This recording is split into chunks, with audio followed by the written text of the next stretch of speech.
to Blue Jays Today, where today, everybody, we've got the latest Blue Jays news and updates regarding your Toronto Blue Jays. Some good and some bad. Good news is some players are doing very, very well right now, and maybe they go and they make the opening day roster. We'll talk about that in a little bit. And then some bad news, some guys that won't be ready for the opening day roster, specifically in that bullpen. That is a major turning point for the Blue Jays right now, where if they don't have that bullpen healthy, we saw this last year when they got hurt, like Romano, Swanson, when they got hurt, we got off to a terrible start and led us to one of the worst bullpens, if not the worst bullpen in all of baseball. So we got to talk about that and what can the Blue Jays do in the meantime to help, mitigate the whole damage that the potential injuries could cause to the bullpen. Before we get into it, hit that like button, subscribe to Blue Jays Today. I'm your host, Adam Peddle. And I'm your host, Nicholas Playlog. I see a lot of people saying good morning in the chat right now. Yes, good morning, everybody. Not our usual time for the Blue Jays Today show. A couple scheduling conflicts, but we're here. We're ready to talk some ball. We're getting closer and closer to actual opening day, everybody. And while I have you guys right here, 17 days time until our big time event on March 27th. If you like this community, if you love the Toronto Blue Jays, and if you want to meet some cool people, March 27th, Amsterdam Brew House, 5 minutes from the Rogers Center. We're doing a pregame and a, during game, maybe even a post-game too over there. It's going to be awesome. Mark it in your calendar. Let's transition and immediately start talking about some of those injuries. The big one right now being Erik Swanson. He is dealing, I believe it's some right elbow discomfort. And I always hate it when they, when they use those type of updates, because God only knows what that means. We've seen stuff before where it's like you hear like somebody's dealing with right elbow discomfort. TJ. And it's like quite literally, it's like could be Tommy John, could be, you're back playing baseball in a week from now, right? Like this is just such an umbrella term that they like to use. Probably because they don't have enough information right now, and probably because he is just being like, hey guys, my elbow hurts. And they're like, all right, let's get that looked at. But either way, last year we saw what not super healthy and not super ready Erik Swanson looks like. And it wasn't great. And then closer to the end of the year, it was like, oh, wait a second, this is that guy that can set up for us. And that was a huge difference. Walking into the season without him right now, the back end of the bullpen doesn't look nearly as strong. No, it doesn't, man. And we kind of needed Erik Swanson to be there because he's one of the guys in the bullpen that has the upside of being that setup guy. Like you're talking about, hell, even maybe close some games if Jeff Hoffman isn't available. You look at the bullpen, you got Jeff Hoffman anchoring down in that closing role. Then you got Chad Green. He fell off by the end of the year. But honestly, I think that was just overworked, getting fatigued a little bit at the end there, just the amount of innings he had to end up throwing right at the end because he was the only back-end guy that was good. Jimmy Garcia, we know how good he can be, but he's up and down, right? Not any year. That's not every year that he's going to be good. We've seen years where he's been with the Toronto Blue Jays where he was kind of mid. And then last year we saw the upside in the first half. But now you see that we don't have Erik Swanson in there, and that was one of our dart throws to be like, okay, like one of you is going to hit. If Erik Swanson comes out and he's healthy and he's doing Erik Swanson stuff like he did in 2023, then like we have a legit upside guy there. But we don't have that right now to at least begin the year, right? And you look at the rest of the guys, Nick Sandlin, I mean, he's a different arm slot, different look kind of guy. He's interesting to see. He did give up a homer in spring training in the first at-bat. But after that, it's like there is no guy in here that has legit setup man upside, which is going to be very tough when you're in a tough series or a tough stretch right in the beginning of April, where we have one of the hardest schedules. We broke that down in a podcast. And if you have no Erik Swanson and you're burning through all your good bullpen guys, you're going to be forced to play some of these guys that you don't want to play in situations you don't want to put him in, which could be a lot of trouble for the Blue Jays. Yeah, I mean, honestly, after one injury and not having, one of our top guys in that depth chart right there, the bullpen starts to look a lot scarier than it did, right? I mean, okay, yes, Jeff Hoffman, nice. We like that. Chad Green, still like that. Now we start to enter into the semi-question mark territory because Jimmy Garcia, as good as he was last year, I mean, he has been an up and down roller coaster. He got hurt at the end of last year, too. He did, right? Seattle. And it's, it's pretty much, 1 year on, 1 year off with Jimmy Garcia in terms of what you can expect from him. And then after that, we really enter into the God only knows what's going to happen here. Nick Sandlin, we're just kind of crossing our fingers and hoping. Don't look at the FIP. Don't look at any of the expected numbers because I promise you, you're not going to like what they look like, right? Who knows what's going to happen there? Brendan Little, yeah. Only lefty, though, right now that they have in the starting bullpen. Not something that you really want to see right there. We should get Yarbrough in. And that's the thing, right? Like, I think there's going to be areas and guys that are going to, now there's opportunities opened up for him. And Yarbrough already thought was pretty much a lock. And I'll tell you right now, there is no reason at all to not have Yarbrough on the roster when Zach Pop is the other, the guy that would be filling in. Like, that for me, let's just assume that Zach Pop is not there and it is Ryan Yarbrough. Still, lots of question marks with him, but better than Zach Pop. And then rounding it out with Tommy Nance and Yariel Rodriguez. Again, like, this bullpen to me now, all of a sudden, without Eric Swanson in there, I'm like, oh, God, maybe this is a big problem. Right. No, it is, right? And the Blue Jays got to do something to address it right now. Internally speaking, we just brought up Ryan Yarbrough. I mean, what other internal options do they really have?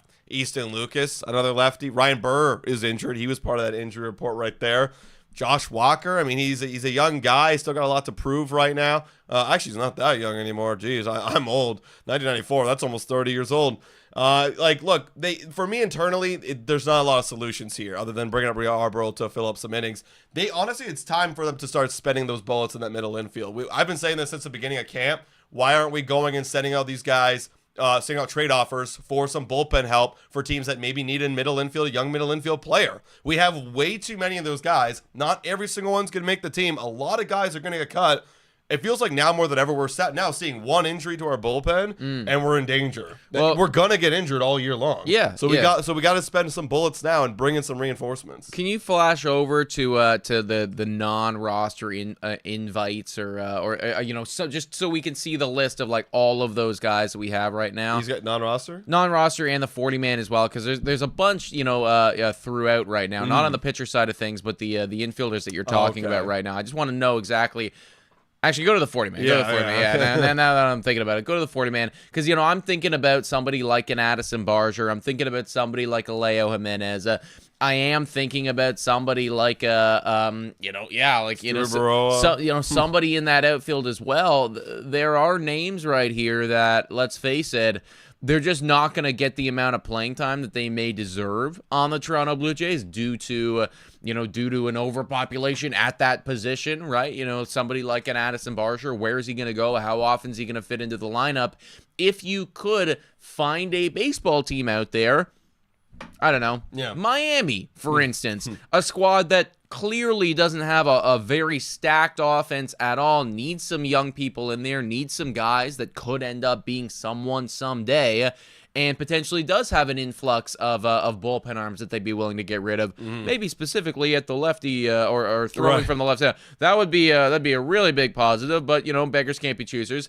Then, I completely agree with you. Like, you kind of just, flirting or shopping the idea around of, like, one of those prospects to get somebody of, a solid quality in that bullpen. That'd be really helpful this year, and if he had any control, maybe even for years to come. Yeah, and the thing is, we need to get a guy who has setup man reliever upside. That's the situation. Like, we can't get another Nick Sandlin, unfortunately, because there's no upside there. We need to get another type of Eric Swanson version. I did see someone Ilija in the chat saying David Robertson. We actually looked it up on the stream. I was just gonna say, somebody brought up David Robertson to us. I think we were live for the game. They brought him up, and David Robertson. I remember actually on this channel we were discussing David Robertson at length. Maybe not. Was it last off season or two off seasons ago? Or something like that. 1 or 2 years ago, because he had been putting together, some phenomenal seasons. Last year, keep in mind this guy's age 39, going to be age 40. Okay, but clearly Scherzer. Scherzer basically would be the Scherzer of the bullpen, if you will. Right. Last year, the guy had a 3 ERA over 72 innings, 99 strikeouts. Nice. The dude was an absolute workhorse over there at 39 years old. Yeah. The only thing, and everyone's like, oh, you should sign this guy. I completely agree with you. The reason why I don't think he is signed at this point is because he might be considering if he wants to play baseball or not. Maybe he just hasn't got an offer that's like willing him out off of the golf green. Right. You know, He's I mean, enjoying it down there. exactly, So, right? I mean, he probably at this point, like, you know, he's got 21 WAR as a reliever. He's been in the league for years and years. If I was him, I'd want a relatively substantial offer to convince me to come back to baseball. That's the only reason I can imagine why he hasn't been signed yet. But yeah, he'd be a great option. Yeah, absolutely. So, regardless, the Jays got to find a way to fill out this hole, because you're right. Like, I mean, look, fuck, one injury, like I said, we're here now. We're having this conversation. You know, if we had a couple guys to back them up in the depth chart, well, then we might be able to say, okay, well, we can Band-Aid this until we get Eric Swanson back. And it's just unfortunate that we kind of need Eric Swanson during one of the hardest times of the schedule, which is April. Right. And is he going to be ready to even play when April? Because remember, we saw last year he was ramping back up. Same with Romano, and they just got thrown right into action, and they were not ready, and they were not good. No, right? no, So, and again, like I feel like that is it becomes just so much more on display when it's a pitcher. Like the same thing happens with batters too. You know, like they're injured, and then you throw them in, and they suck. But the difference is it's 1 through 9, and you know, you kind of can bury them a little bit, and you forget about it. It's like, okay, we get 4 bad at-bats a game. Like, that is what it is. Hopefully, one day soon they'll be good. When it's a bullpen guy or when it's a starting pitcher, they're the only guys out there. you're blowing the game if you throw him in there. Yeah, you know, it's like, I'm watching that this guy is not ready right now, and like, this is a big fucking deal, right? So yeah, having Romano and Swanson not ready last April, and you know, or that early on, it got us into a hole. I could easily see it happening again right now, and then, you know, God forbid, one more guy goes down, even if it's not one of the high leverage dudes, but somebody like I don't know, Nick Sandlin or whatever. Well, now you can guarantee it. Zach Pop's going to be in that pen. Yeah. And you know, another guy that you don't like going to be in that pen. And that's just something I don't want to see. Yeah, somewhat more replaceable if it was like a Sandlin, but still, like, you know, if we lose another topping, like even like a Jimmy plus, Jeff Hoffman, knock on wood.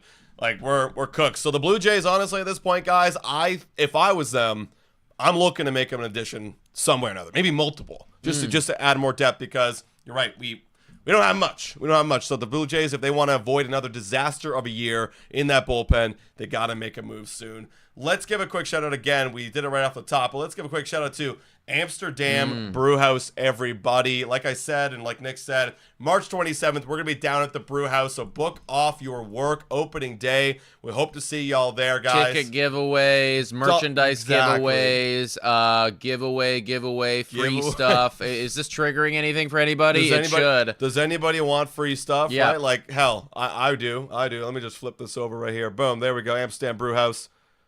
Oh, didn't change. Okay. But Amsterdam Brew House, guys, it's just a 5-minute walk from Rogers Center, where the best Blue Jay fans tailgate for pre- and post-game beers and food. If you don't have tickets to go watch the game, they've got big TVs all across their brew house, so go watch the game there. Damn good beer, craft beer, locally brewed in Toronto, and on-site brewery. Check out the latest from Brewmasters at Amsterdam with their always rotating adventure brews. Amsterdam Brew House, be there. 245 Queens Key West, everybody. That's where it be. Damn right, everybody. Let's transition and talk a little bit about some other big time injuries that are happening right now that I guess you could say are beneficial to the Toronto Blue Jays. This was a major update that happened last night. You were hearing a couple rumblings over the past week or so. It's like, oh, maybe something's going on over there with the New York Yankees. Maybe something's happening with those New York Yankees, with specifically a couple of their pitchers. Garrett Cole right now, it is quite possible that he is just not going to play at all in 2025. Reports came out yesterday that there is a recommendation on the table that Garrett Cole go under the knife, get Tommy John. Now, obviously, the New York Yankees, they don't want this. Nobody over there in New York, well, maybe the New York Mets, but nobody over there on the Bronx side of things wants this for New York. So they immediately are right. You know what? Let's get a second opinion. because they don't want to we do don't this. like that opinion a whole lot. No. But let me tell you, dude, clearly, I mean, regardless, let's say he gets a second opinion, I would anticipate that the best case scenario for the New York Yankees at this point is that second opinion is, not the whole season. Yes. But I just find it hard to believe that he's not going to be gone for at least a little bit. And if it is the whole season, holy shit, that's major for, everyone in the American League. I mean, I would hands down say that the Yankees are the favorites to be the best team in the American League, and having them lose not only Cole, but they also are losing Heel for a bit too. Like he could be gone and not even pick up baseball activity until 6 or 8 weeks. So that's at least until opening day, and then some the first month, and then he's got to pick up steam to get back. But if Cole's got Tommy John, he's gone for the entire season. And when you look at their starting pitching depth, thank God they got Max Fried, because this rotation would look kind of dookie. Maybe Dookie's an understatement. Not as good as we thought it was, because you got Max Fried. He's going to be leading it off right there, number one starting pitcher, which, again, still a good ace. Oh, he's elite, yeah.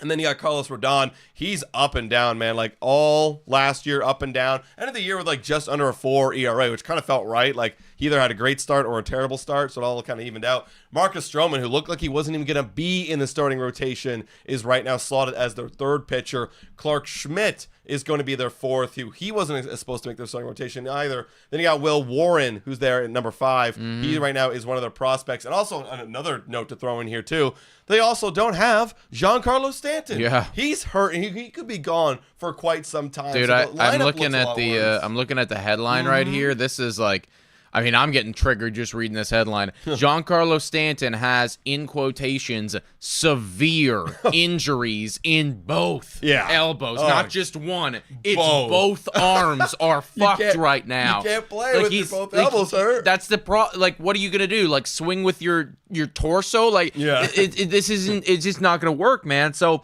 this New York Yankees lineup, right, to kind of like, I guess, mitigate their losses from Juan Soto, they really put a lot of eggs into that rotational basket. And yes, they brought in, Goldschmidt and Bellinger to try to make up for the offensive loss, but it felt like the strength of this team walking into 2025 was that they had the most dominant rotation in the American League, right? And top to bottom was like, oh my God, like, this is just, it's good. And now without Luis Heel, that's the rookie of the year last year, and without Garrett Cole, Cy Young winner, arguably one of, if not the best starting pitcher in baseball still right now, not going to be there for maybe the whole year. Like, I know. I mean, it's effectively like if we just lost, Guerrero, basically, right? Literally. Like it's major. That's top end. That's an all-star guy right there. The Yankees, they don't bang if they don't have, like, now that without Juan Soto, if they don't have Cole, right, like, or Judge, like, they're not banging. You know what I mean? And yeah, they have some guys to back them up. They had Luis Heel, and he's gone too. So I think right now, if they enter the season with this rotation, assuming nobody else gets hurt, like, my expectations for the AL East kind of changes a little bit, because you're also looking at that lineup that could be totally volatile too. Like, let's be honest, like Cody Bellinger, if he has an average year, he's just kind of a little bit above average player, maybe, and then you look at Paul Goldschmidt, who literally was kind of regressing last year. Like we're assuming like he's always going to come to New York, he might be a little bit better, maybe, but he could totally just be like George Springer now and just be not really playing good at all. Volpe's not really a good bat. They lost Gleyber Torres, so all you really have is like, Aaron Judge, and then we'll see what Jazz can do this year. Like, that lineup's completely different when they don't have that rotation. Yeah, exactly, right? And again, like, now not all of these guys are going to be gone for the whole year, I would anticipate.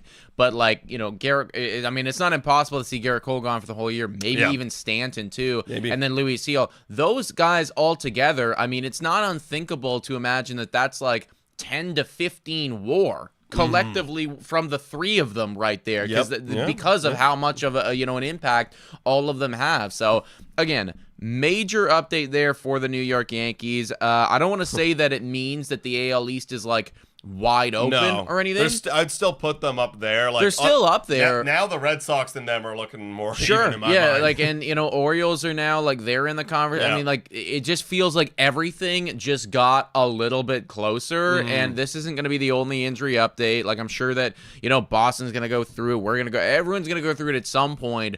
But just to start the year without maybe your, second best player.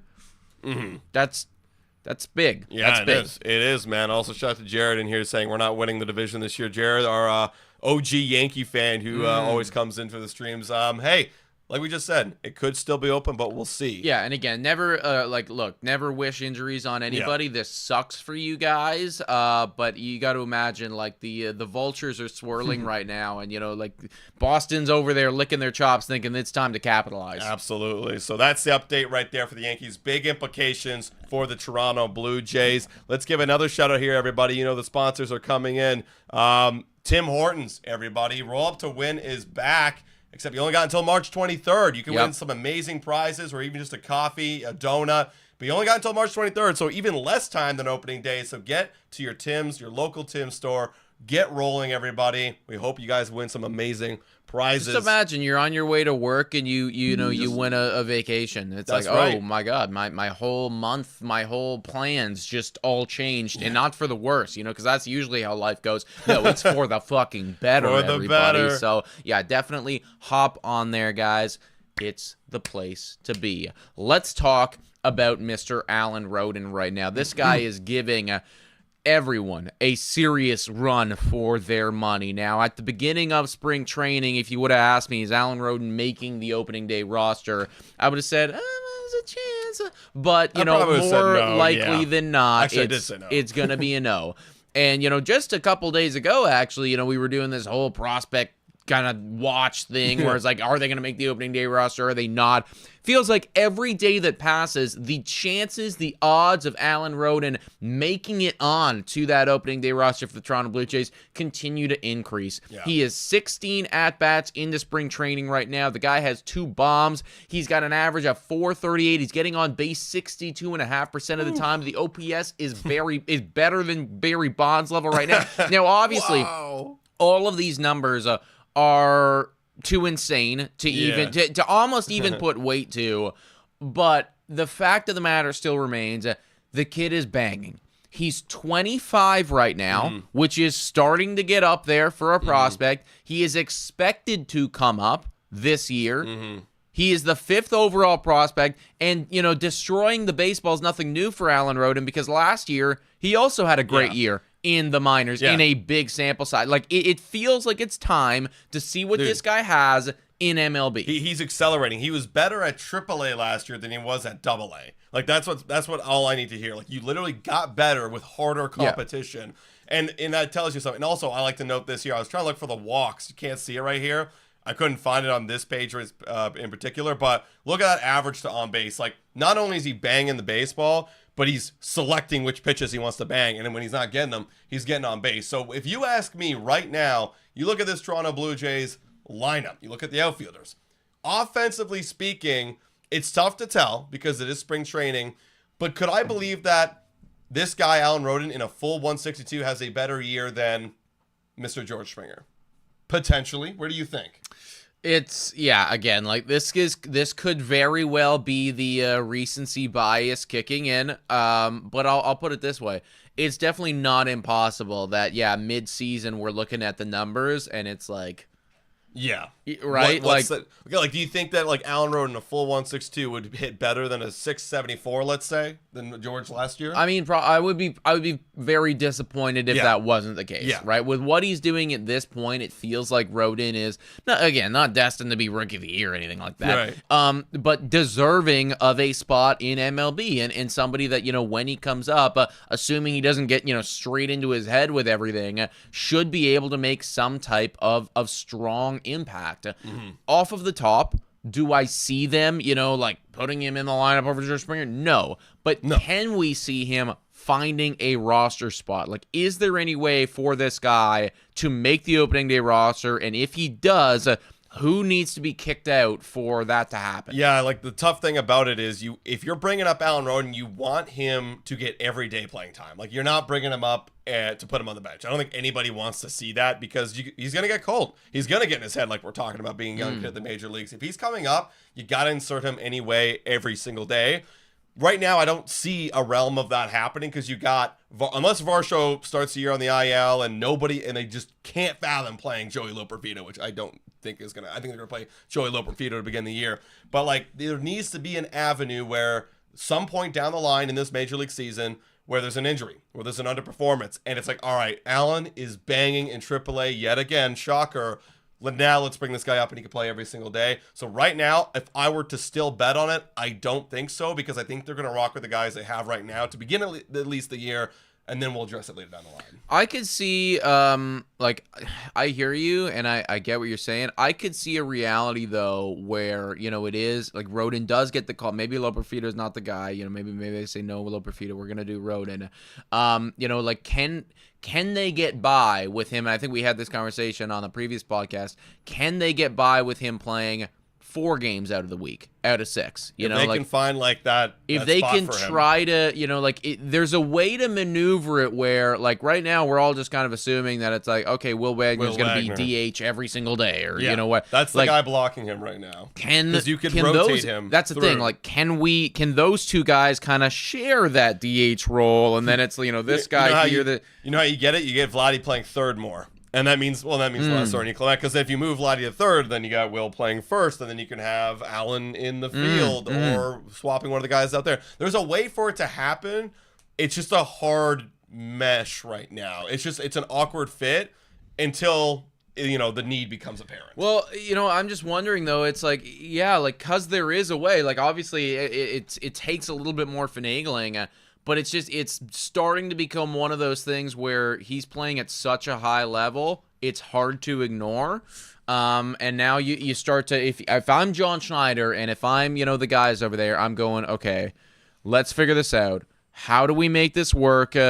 Can we get him in the lineup any way possible? Because, again, like, it feels like now is a time for a 25-year-old coming off of this hot of a spring. Confidence level is through the roof.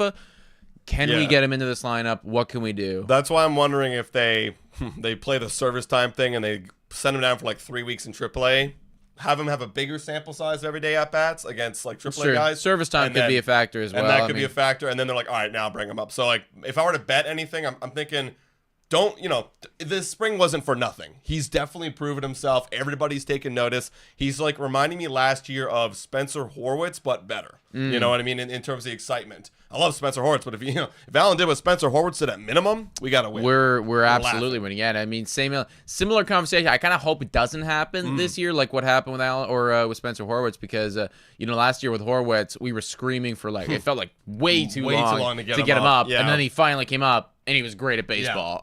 So hopefully they learned their lesson. Hopefully it's going to be a bit earlier this time around. Yeah, guys, let's give a quick shout out. Also, first of all, let us know your thoughts about Alan Roden in the comments down below. Let's give a quick shout out, everybody, to another sponsor of the Blue Jays Today Show. Whoa, time for a quick shout out to the sponsor of this video. Head your picks and knock it out of the park with Betway. Scan the QR code down below to join the action. Only available in Ontario. Must be 19 years of older to participate. Please play responsibly. Now, everyone, back to the content. Shout out to Betway, everybody, for being absolutely phenomenal. It's a place to go if you have any interest at all in sports betting. If you believe that the Toronto Blue Jays are going to manhandle the Houston Astros today, then you might want to put some money on it. Betway is also believing that they are going to walk right over them. And the reasoning is because of who we are playing versus who they are playing right now. I don't recognize a single guy in their lineup, like quite literally. I don't know Myers. who. Yeah, I think Myers. That's it. But Smith? that's quite literally it. Whereas I mean I should I do this for a living. But the average fan should recognize most of everyone in that Blue Jays lineup. Yeah. This is as close to an opening day lineup that you're going to see. I think it's abundantly clear now who is going to be the leadoff guy. It's pretty clear. On opening day. I think they've made their decision right now. You got Bo Bichette in there, followed by Guerrero, followed by Santander, followed by George Springer. I think that's honestly the top 4 that you're going to see. You got Jimenez there. Then you got Kirk. That all makes sense to me. They don't want Kirk clogging up the bases for Jimenez. Jimenez can drive in Jimenez. Exactly. Steal, And then behind all them, you kind of got your nice little dart throws that you want to see develop. You got your Will Wagner, you got your Ernie Clement, and you got your Joey Loperfido. The only thing that could change, you brought time this for up a quick shout out previously. to the sponsor of this video. Head your being pick absolutely and phenomenal. The only thing that could potentially change from that lineup to opening day, I mean, maybe if Alan Roden was to come in, maybe. But most likely, Lo Perfido is in fact Dalton Varsho, assuming that Dalton Varsho is fully healthy to go. But we should kind of walk over them with our day one roster there, and Kevin Gausman on the That's right. I honestly, I don't bet on spring training games, but this one feels like a good one to bet on. Honestly, taking the line of -1.5 feels honestly pretty good. Guys, that is the conclusion of our show because we got to do a quick one here today in the morning. I know it's a little bit of a weird time. The schedules have kind of been all mixed up and moved around. But if you guys enjoy the stream, make sure to hit that like button. Subscribe to Blue Jays Today's YouTube channel. We're going to be coming out with more podcasts. Maybe more sort of live play-by-plays later this week. And talking ball until 17 more days till opening day, which will be an absolute blast at Amsterdam Brew House. Yeah, guys, book off work, make it happen. It's going to be killer. Apologies for the weird timing today, everybody, but more content on the way, more live streams hopefully as well. Thanks so much for watching. Hit that like, smash that subscribe button, and as always, go Jays, go!